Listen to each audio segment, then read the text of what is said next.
حدیث میں آیا ہے کہ ایک انسان اللہ کے ہاں جب پیش ہوگا تو جو تحفہ یا ہدیہ وہ خدا کی خدمت میں پیش کر سکے گا وہ کوئی بھی ہدیہ اس شے سے بڑھ کر نہیں ہو سکتا کہ جو خود اسی کی ذات سے صادر ہوا ہے، اسی کو کلام کی اس کی خدمت میں پیش کرے تو یہی اس کے لیے سب سے بڑا تحفہ ہے۔ اس لیے یہ آتا بھی ہے کہ اللہ تعالیٰ میدان حشر میں فرمائے گا جو قرآن مجید کے پڑھنے والے، حقیقی معنی میں پڑھنے والے، ان سے کہا جائے گا کہ تم پڑھتے چلے جاؤ اور تمہارا آخری مقام، تمہارے درجات بلند ہوتے چلے جائیں گے، آخری آیت جو تم پڑھو گے اسی کے مطابق تمہارا درجہ بلند ہوگا۔ اس اعتبار سے سورہ رحمان میں ہے الرحمن علم القرآن، رحمان کی رحمانیت کا مظہر اتم قرآن، اس کی رحمت کا سب سے بڑا مظہر قرآن۔ لیکن ایک عظمت ہے افادیت کے اعتبار سے، انسانوں کے لیے یہ کس کس پہلو سے مفید، اس کے اعتبار سے میں سمجھتا ہوں کہ جامع ترین مقام سورہ یونس کی یہ 2 آیات ہیں جو میں نے تلاوت کی۔ یا ایھا الناس، اے لوگو، قد جاءتکم موعظۃ من ربکم وشفاء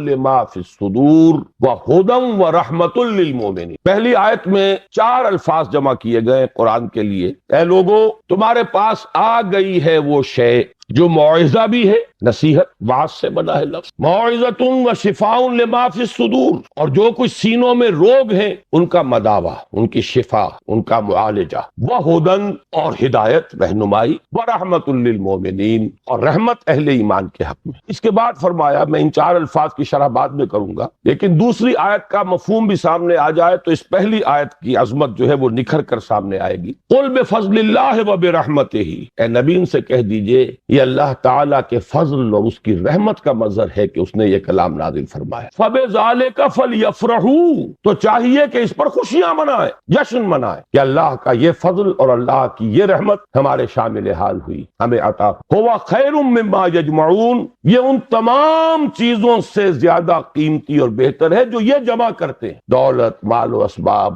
آسائشوں کا ساز و سامان، راحت کی مختلف چیزیں جو بھی انسان جمع کرتا ہے۔ هُوَ خَيْرٌ مما یجمعون، ان تمام چیزوں سے جنہیں یہ جمع کرتے ہیں، جن کی قدر و قیمت کا ان کے قلب پر کوئی نقش ہے، ان سب سے کہیں بہتر، کہیں قیمتی، کہیں وقی، کہیں زیادہ قابل قدر شے یہ۔ خوشی منانی ہو تو اس پر مناؤ، جشن منانا ہو تو اس کا مناؤ۔ اب آئیے پلٹ کر ان 4 الفاظ کے اندر ایک بڑا گہرا معنوی ربط۔ عام طور پر آپ دیکھتے ہیں قرآن مجید اپنے لیے ایک ہی لفظ استعمال کرتا ہے، ہدن، الف لام میم، ذالک الکتاب لا ریب فیہ ہدی للمتقین، اصل شے ہدایت، رہنمائی۔ ابھی رمضان مبارک کی آمد ہے، اس کا جو ذکر ہے سورہ بقرہ ہی میں، شہر رمضان الذی انزل فیہ القرآن ھدی للناس وبینات من الھدی والفرقان۔ لفظ ہدایت کو 2 مرتبہ ایک ہی آیت میں دہرایا، لوگوں کے لیے ہدایت و رہنمائی، اور ہدایت بھی بالکل روشن، مبرہن، بینات، ایچ پیچ نہیں، کوئی معمے حل نہیں کرائے گئے، کوئی منطق کی پیچیدگیوں میں نہیں الجھایا گیا۔ تو اصل تو ہے ہدایت اور رہنمائی، لیکن یہ مقام اس اعتبار سے بڑا منفرد ہے کہ اس سے پہلے 2 الفاظ لائے، اس کی حکمت کی طرف متوجہ کر رہا ہوں۔ جیسے چونکہ میں بھی کبھی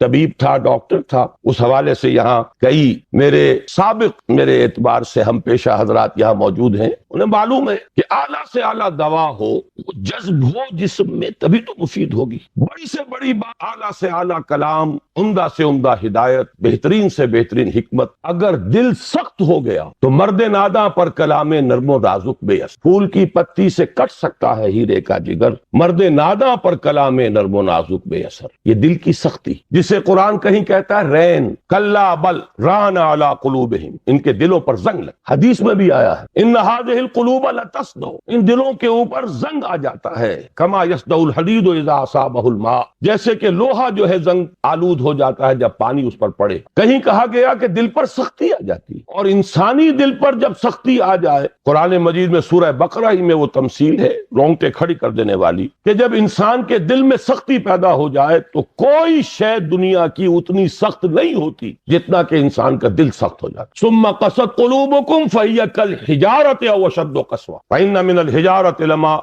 یتشقق فیخرج منہ الماء وان منها لما یہبط من خشیۃ اللہ. مجھے صحیح الفاظ اس وقت یاد نہیں ہے، لیکن یہ کہ تمثیل یہ ہے، بنی اسرائیل سے خطاب کر کے کہا جا رہا ہے، مذہبی لوگ، کہ تمہارے دل اس کے بعد سخت ہو گئے، اور ایسے سخت کہ پتھروں سے بھی زیادہ. پتھروں میں تو وہ بھی ہے جو شک ہو جاتے ہیں، پانی نکل آتا ہے، چشمہ پھوٹ بہتا ہے، ان میں وہ بھی ہیں جو اللہ کی خشیت سے گر پڑتے ہیں. لیکن انسان کے دل پر اگر یہ سختی آ جائے تو اب پہلی ضرورت ہے دل کو نرم کر، اور اس دل کو نرم کرنے کے لیے ضرورت ہے واعظ. وہ واعظ کہ جو آج ہمارے ہاں بڑی ہی تحقیر والی بات بن گئی ہے. واعظ ہو رہا ہے، یعنی واعظ کوئی عمدہ شے نہیں ہوتی، واعظ کوئی اعلیٰ شے نہیں ہے، کوئی عقلی باتیں ہو، کوئی ریشنل اپروچ ہو، کوئی منطقی بات ہو. واعظ کے بارے میں تو بڑے ہی ایک استحقار کے انداز میں کہا جائے یہ واعظ فرما. حالانکہ واقعہ یہ ہے کہ واعظ کی بڑی ضرورت. دل نرم ہوگا تبھی وہ جذب ہوگا، کلام اس میں داخل ہوگا. آپ کو معلوم ہے وہ زمین جس کے اوپر کسا جاتا ہے سخت، کتنی بارش برس جائے وہ پانی ادھر ادھر چلا جائے گا، جذب ہوگا. لہذا اس کی کوئی تو سب سے پہلی شے ہے دل کو نرم کر. ایک حدیث میں اس کا نقشہ کھینچا گیا ہے کہ ایک مرتبہ حضور نے واعظ فرمایا، خطبہ دیا، جس کے بارے میں الفاظ آتے ہیں کہ جس سے دل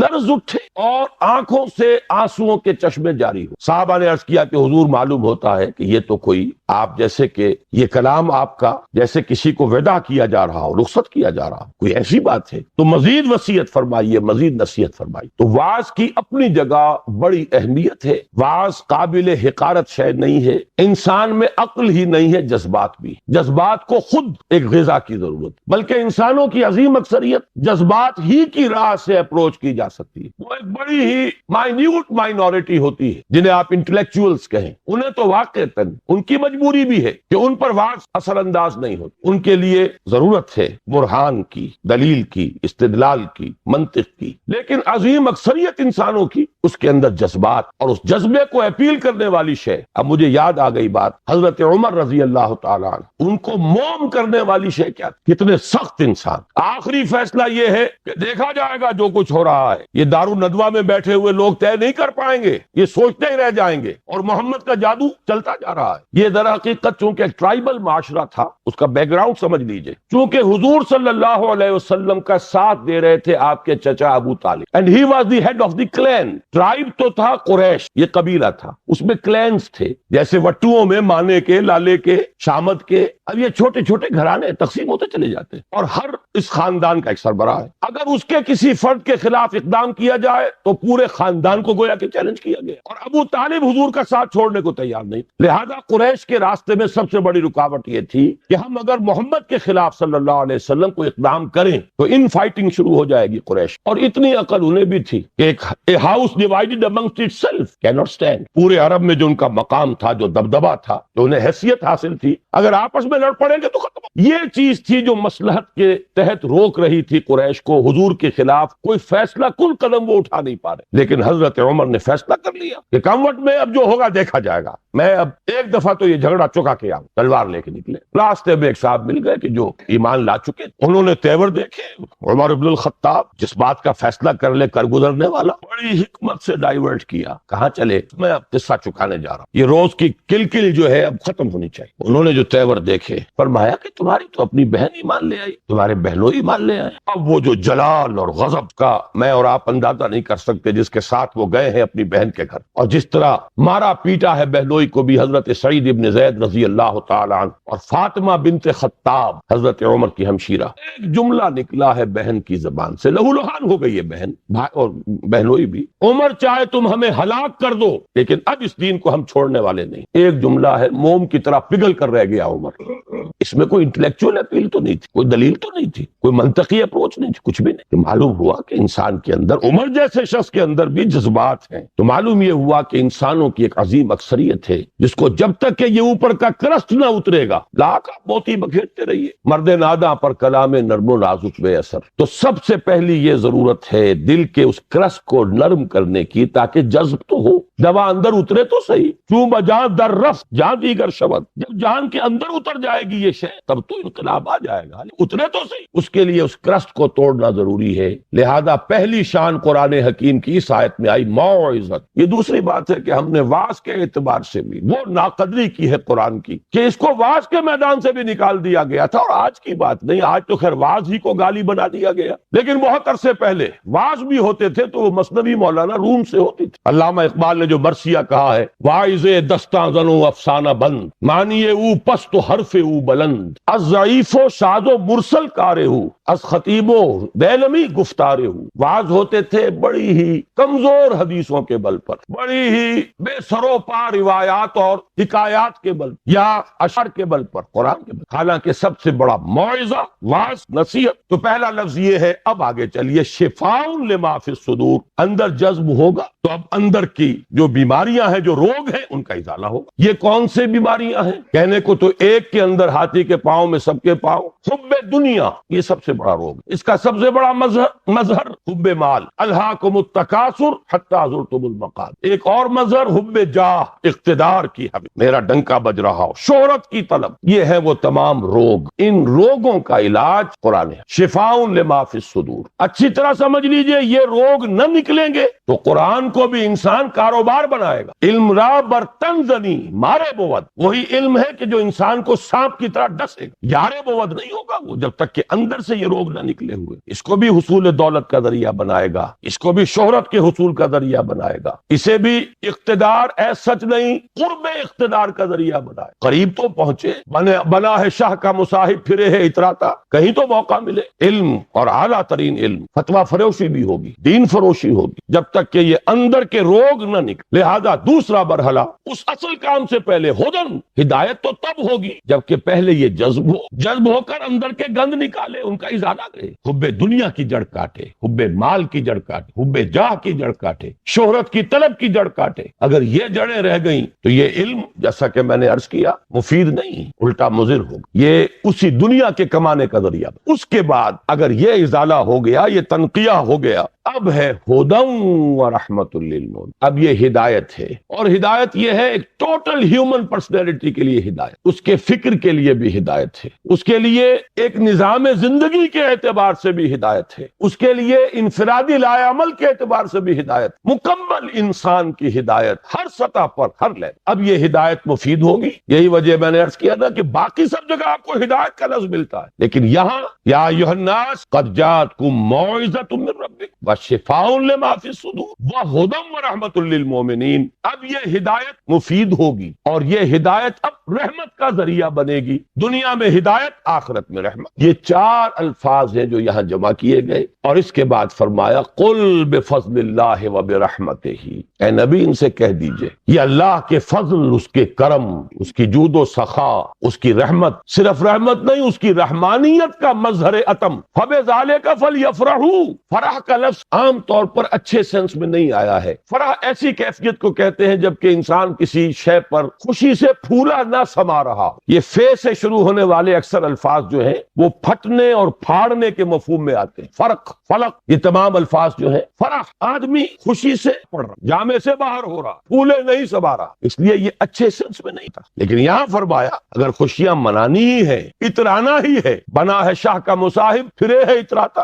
اترانا ہے تو اس پر اتراؤ، جشن منانا ہو تو اس کا مناؤ، خوشیاں منانی ہو تو اس پر بناؤ۔ قل بفضل اللہ وبرحمتہ فبذالک فلیفرحوا هو خیر مما یجمعون۔ ایک بات رہ گئی ہے بیچ میں، اشارہ کر دوں، میں نے جیسا کہ عرض کیا تھا، موعظہ کے اعتبار سے بھی ہم نے قرآن کو، اب کیا کہوں، لفظ تو بہت سخت آ رہا تھا لیکن قرآن مجید کے خیال سے رک گیا، کم سے کم یہ کہ متروک تو کر ہی دیا۔ اس سے آگے تزکیہ نفس، اس میں تو سرے سے اس کا کوئی دخل ہی نہیں، اس کے لیے تو کچھ اور اذکار ہوں گے، کچھ اور مراقبے ہوں گے، کچھ اور میڈیٹیشنز ہوں گی، کچھ اور ریاضتیں ہوں گی، کچھ اور تپسیائیں ہوں گی، کچھ اور آسن لیے جائیں گے ادھر سے ادھر سے، کہیں جوگیوں سے اور کہیں نو افلاطونی، نیو پلیٹونزم، افلاطونی نظریات، نو افلاطونی نظریات، یہ ہے کہ جو ہمارے ہاں تزکیہ نفس کے لیے بورو کی گئی ہیں۔ حالانکہ شفاء لما فی الصدور قرآن کہہ رہا، خود قرآن اندر کے سارے گند دھونے والا، اندر کے سارے روگ ان کا ازالہ کرنے والا تو القرآن وَنُنَزِّلُ مِنَ الْقُرْآنِ مَا هُوَ شِفَاءٌ وَرَحْمَةٌ لِّلْمُؤْمِنِينَ وَلَا يَزِيدُ الظَّالِمِينَ إِلَّا خَسَارًا. ہم اتار رہے ہیں اس قرآن میں سے وہ شے جو شفا ہے اور رحمت ہے اہل ایمان کے حق میں، لیکن ظالموں کے لیے خسارے ہی کا اضافہ کر. وہ ظالم کون ہے؟ جن کے اندر وہ روگ ہے. بات تو اس کے لیے بھی علامہ اقبال نے کہا صوفیوں کا حال، صوفیے پشمینہ پوشو حال مس از شراب نغمہ قوال مس آتشت شیر عراقی در دلش درنمی سعادت بقرآن محفلش. پشمینہ پوش بھی ہے، حال مست بھی ہے، قوال سے وجد آ رہا ہے، قوالی سے حال. از شراب نغمہ قوال مس آتشت شیر عراقی در دلش. عراقی کا شعر ہو، حافظ کا شعر ہو، اندر آگ محسوس ہوتی ہے. در نمی سازت بقرآن محفلش، اس کی محفل میں قرآن بار نہیں پا سکتا، قرآن سے سروکار نہیں. دونوں اعتبارات سے ہم نے قرآن کو ساقط کیا، خارج البلد کیا. اس سے زیادہ سخت لفظ زبان پہ لا نہیں سکتا. بہرحال یہ ایک ہدیہ تھا جو میں نے آج آپ کے لیے طے کیا کہ پیش کروں. اب اس کے حوالے سے آگے مولانا روم ہی کا ایک شعر عرض کر دوں کہ ای قدر گفتیم باقی فکر کروں. ہر دفعہ وہ ساری کتھا جو ہے دہرانے کی ضرورت نہیں ہے، اتنا کچھ عرض کر دیا گیا. اب آگے غور کیجئے، سوچئے، فکر کن ہم کیا کر رہے ہیں، اس قرآن کا مقام ہم نے کیا سمجھا ہے، اس قرآن سے ہمارا تعلق کس نوعیت کا ہے. بآیاتش ترا کار جزئی نیست کہ از یاسین او آساب میری. اس قرآن کی آیات سے تمہارا یہی سروکار گیا ہے کہ عالم نظام میں سورہ یاسین سنا دو، جان آسانی سے نکل جائے، مشکل جو ہے مرحلہ آسان. یہ صرف ایصال ثواب یا حصول ثواب کا ایک آلہ بن گیا. کیا کر رہے ہیں اس قرآن کے ساتھ، اس کی قدر و قیمت کا کیا اندازہ ہم نے کیا. بہرحال جو بھی ربع صدی لگائی ہے آپ کے شہر لاہور میں، سن 65 میں منتقل ہوا تھا، یہاں 90 آ گیا ہے. اب تو ربع صدی میں تو کوئی کمی نہیں رہی. اور پہلی جو 2 تقریریں کی تھی مسلمانوں پر قرآن مجید کے حقوق، سوچو صدر ایوب کا دور تھا، وہ جشن منایا گیا تھا، 1400 سالہ جشن نزول قرآن. اور وہ بھی اصل میں ایک بڑی یوں سمجھیے کہ ہوشیاری کا کام تھا. بہت قسم کے جشن منتے تھے، جشن مہران، جشن فلاں، رقص و موسیقی. تو انہوں نے سوچا کہ مولویوں کو بھی رشوت کے طور پر ایک جشن دے دو، الاٹ. 1400 سال ہو گئے، لہذا قرآن کو سونے کے تار سے لکھو. ایک تو یہ کام، اور دوسرے یہ کہ قرات کی محفل منعقد کرو. یہ جشن تھا. اس کے حوالے سے میں نے بات کی کہ ہوش میں آؤ، قرآن اس لیے نازل نہیں ہوا. جب یہ موعظہ تھا، جب یہ شفاء لما فی الصدور تھا، جب یہ ہدی للناس تھا، جبکہ یہ موجب رحمت تھا. پورا قرآن بھی لوگوں کے پاس نہیں. کہیں پرزوں پہ لکھی ہوئی صورتیں، کہیں اونٹ کے شانے کی ہڈی پر سکیپولا پر لکھی ہوئی کوئی صورت، شاذ کسی کو کاغذ دستیاب ہوتا. کہیں مابین الدفتین تو قرآن تھا ہی نہیں. وہ تو حضرت ابوبکر نے کیا ہے، حضور کے زمانے میں تو نہیں. سینوں میں جمع ہو گیا تھا. سونے کے تار سے کیا سوال، تانبے کے تار سے لکھا ہوا بھی نہیں، کاغذ پر چھپا ہوا تھا ہی. لیکن قرآن تھا، سینوں میں تھا. بل هو آیات بینات فی صدور الذین اوتوا العلم، سینوں میں تھا. اس قرآن نے انقلاب برپا کیا. آج ہم 1,000 روپے کا نسخہ جو ہے خرید کر بچیوں کو جہیز میں دیتے ہیں، لیکن یہ کہ وہ قرآن حقیقت میں نہیں ہے. لا یبقى من الاسلام الا اسمہ ولا یبقى من القرآن الا رسمہ. رسم الخط ہے تو دوڑ پیچھے کی طرف ہے گردش ایام تو. ضرورت ہے لوٹنے کی قرآن کی طرف. اس لوٹنے کے لیے اپنی جگہ پر خود بھی آدمی طے کرے. جو کمی ہے، اگر قرآن مجید آپ نے ناظرہ بھی نہیں پڑھا ہے تو شرمائیے نہیں، اس کمی کی تلافی اب کیجیے. اور میں کہا کرتا ہوں کہ حضور کی بسم اللہ ہوئی تھی 40 برس کی عمر میں، جب قرآن کی پہلی آیت نازل ہوئی ہے اور حکم ہوا اقرا. آپ نے یہ کہا تھا ما انا بقاری، میں تو پڑھنے والا نہیں ہوں، پڑھا ہوا نہیں. 40 برس کی عمر تھی تب قرآن پڑھنا شروع. It's never too late. قرآن پڑھیے، قرآن سمجھیے، قرآن پر عمل کیجیے. اگر اللہ نے آپ کو فہم کی ایک بلند تر سطح پر، ہائر لیول آف کانشسنس پر فائز کیا ہے، اسی لیول کے قرآن کو پڑھیے. یہ ایک قرآن نہیں ہے، اس میں ہزاروں قرآن ہے. ہر شعور کی سطح کا ایک قرآن اس میں علیحدہ موجود، اور ہر دور کی علمی سطح پر، اس کے افق پر ایک خورشید تازہ کے مانند یہ قرآن طلوع ہوگا. لیکن ضرورت ہے اس میں لگنے کی، کھپنے کی، اس میں ڈوبنے کی، اس میں غوطہ زنی کی. قرآن میں ہو غوطہ زن اے مرد مسلمان. اس سے ذرا آگے بڑھیے. اللہ نے دولت دی ہے، لگائیے اس کام. اور اللہ نے اولاد دی ہے جو سب سے بڑا ایسٹ ہے انسان، جو اصل صدقہ جاریہ ہے، تو لگائیے اس کام میں. ابھی میرے ایک بڑے عزیز دوست، بڑی قدر ہے میری نگاہ میں ان کی، ایئر فورس میں بڑے اونچے مقام پر ہیں. وہ فرما رہے تھے کہ میں نے اپنے بعض عزیزوں سے یہ کہا کہ قرآن کالج میں بچوں کو داخل کرائیں، لیکن معلوم ہوا کہ آپ کے ہاں تو وہ اردو میڈیم ہے. اب اونچی سوسائٹی وہ تو اردو میڈیم میں اپنے بچے کو نہیں بھیجے گی. آپ کوشش کریں. میں نے کہا کہ ٹھیک ہے، سوچیں گے اس پر. بات سمجھ لیجئے کہ قرآن کالج آپ کے معاشرے کی ان ضرورتوں کو پورا کرنے کے لیے نہیں ہے. قرآن کالج ان دیوانوں کے لیے ہے جو طے کر لیں کہ ہمارا مطلوب و مقصود دنیا نہیں آخرت، اور اور اولاد کو لگانا ہے اس لیے کہ وہ قرآن کی ٹارچ ہاتھ میں لے کر دنیا کے لیے رہنمائی کا سر انجام دنیا کے کیریئرز ہی اگر چاہیے اولاد کے لیے تو کوئی کمی نہیں ہے، چیفز کالج بھی ہے اور 5-5 10 ہزار مہینے کی سے دے کر بھی آپ اپنے بچوں کو پڑھوا سکتے ہیں، لیکن ہمیں تو ایسے دیوانے چاہیے جو طے کر لیں کہ کرنا یہ ہے، اس کا ہے اصل کام، کمی اس کی ہے۔ ہم نے کالج، ہمارے پاس کہاں یہ وسائل و ذرائع؟ کئی مرتبہ خیال آیا، میرے اپنے احباب کہتے رہے کوئی اعلیٰ درسگاہ جس میں کہ اونچے لوگ بھی آئے، میں کہتا ہوں صحیح ہے، آپ کی ضرورت، آپ کا خیال ہے، ہمیں کیٹر کرنا چاہیے اس لیول کی بھی ضرورت کو، ورنہ وہ جاتے ہیں، دلائل ہے، کیتھیڈرل میں جائیں گے، فلاں جگہ جائیں گے، وہاں جائیں گے، تو آپ کیوں نہیں اس طرح کا مدرسہ کھول؟ میں نے کہا کوئی کرے، مجھے اعتراض نہیں، بلکہ میری آشیرواد حاصل ہوگی، میرا تعاون ہوگا، لیکن میں اپنے اوپر یہ تہمت نہیں لے سکتا کہ قرآن کے نام پر میں کالج بناؤں اور اس میں بھی صرف وہی بچے داخل ہوں جن کے والدین 5-5 ہزار روپے فیس ادا کر، گویا کہ آج کا قرآن بھی صرف امراء کے لیے۔ یہ بات میرے لیے قابل قبول ہے، مجھے تو خلوص چاہیے، جذبہ چاہیے، عزم چاہیے، پہلے سے طے کر لیں کہ ہمیں اس راستے پر جانا ہی نہیں، وہ چاہیے۔ وہ جو مولانا روم نے کہا کہ دی شیخ با چراغ، ایک شیخ دن کے وقت ہاتھ میں چر لیے ہوئے کسی کو تلاش کر رہا تھا کہ کیا کر، دماغ خراب، کسی انسان تلاش کر، انسان معرضوس کہا گیا، یہ انسان نظر کہیں نہیں، مجھے تو نظر نہیں آ رہے، تو بھیڑیے نظر آ رہے ہیں، درندے نظر آ رہے ہیں، ازدام و در ملوم، انسان معرضوس، بھیڑیے، میں ملال مجھے ہو گیا ہے، تنگ آ گیا، انسانی لباس بھی نہیں، بندروں اور سوروں کی کمی، نہ ملنے والی شے تو انسان ہے، انسان معرضوس، مجھے انسان۔ یہی کشف اسی شہر میں مولانا احمد علی کوئی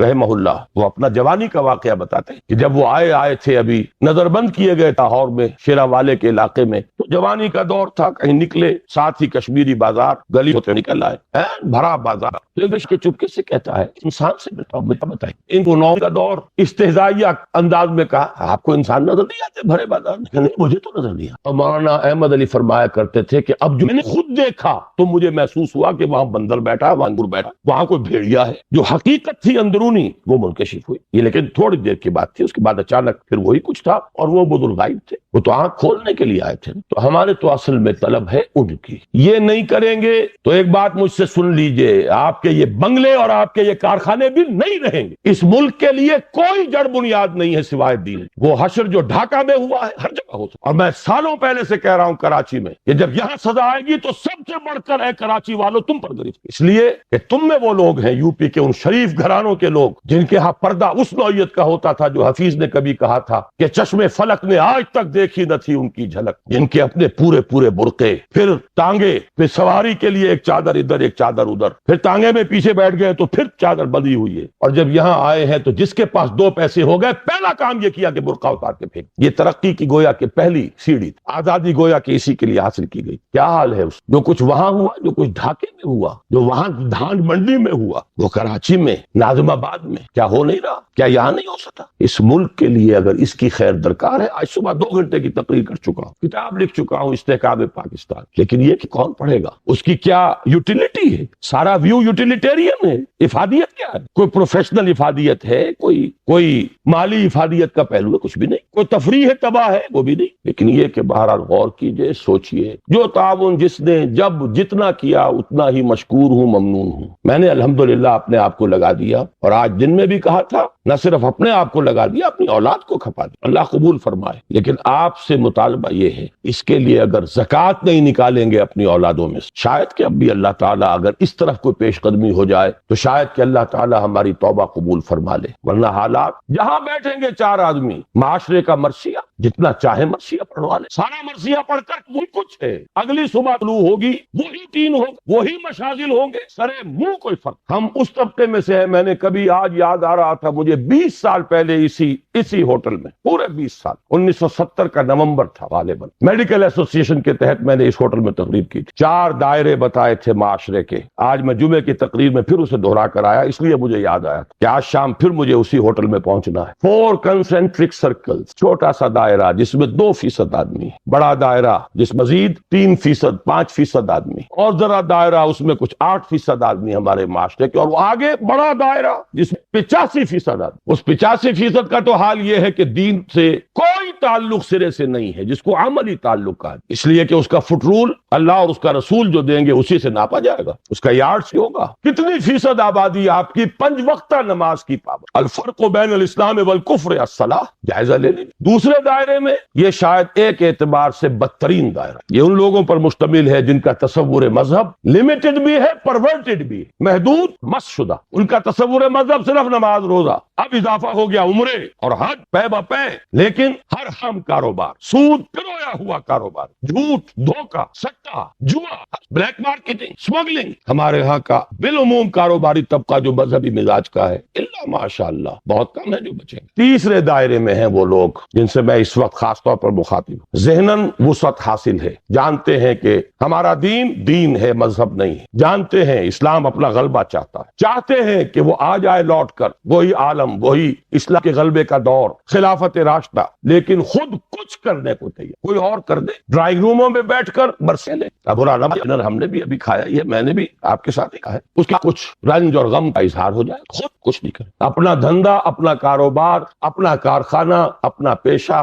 ساری توانائی، ساری طاقت، ساری قوت کار اس کے لیے ریزرو، آگے رہ جائے دو مجھ جیسے کچھ سرپھرے، ان کا حال یہ ہے کہ آپس کے اختلافات کی وجہ سے غیر مؤثر۔ یہ ہے ہمارے معاشرے کی حالت۔ تو کیا ہوگا، کیا ہو رہا ہے؟ میں نے آج کہی بات، جو حضرات نہیں تھے وہ سن لیں۔ ہماری گراوٹ کا یہ عالم ہے، ایک میں ووٹنگ آف لنڈن کے ایڈیٹر کا تذکرہ کیا کہ ہماری جب 40ویں سالگرہ تھی یوم آزادی کی، 41واں یوم استقلال میں تھے، ایڈیٹوریل ٹائمز آف لنڈن کے ایڈیٹر نے، جو اب ہے، اس نے کہا کہ مجھ سے پہلے جو صاحب 40 برس پہلے اس کرسی پر بیٹھے تھے، 14 اگست 1947 کو انہوں نے یہ اداریہ لکھا تھا کہ آج جو 2 ملک دنیا کے نقشے پر آئے، ان میں سے ایک کا مستقبل بہت کا انتہائی تاریک روشن ہے، پاکستان، اس لیے کہ کوئی نسلی امتیازات نہیں ہیں، کوئی عقائی تعصبات نہیں ہیں، مذہب کی ایک یونیفائنگ فورس موجود ہے، میں نے بنانے زیادہ مستقبل بڑا روشن ہے پاکستان۔ جبکہ انڈیا 100 طرح کے اختلافات، مناقشہ، صبات، کوئی شے بھی انہیں جوڑنے والی ہے۔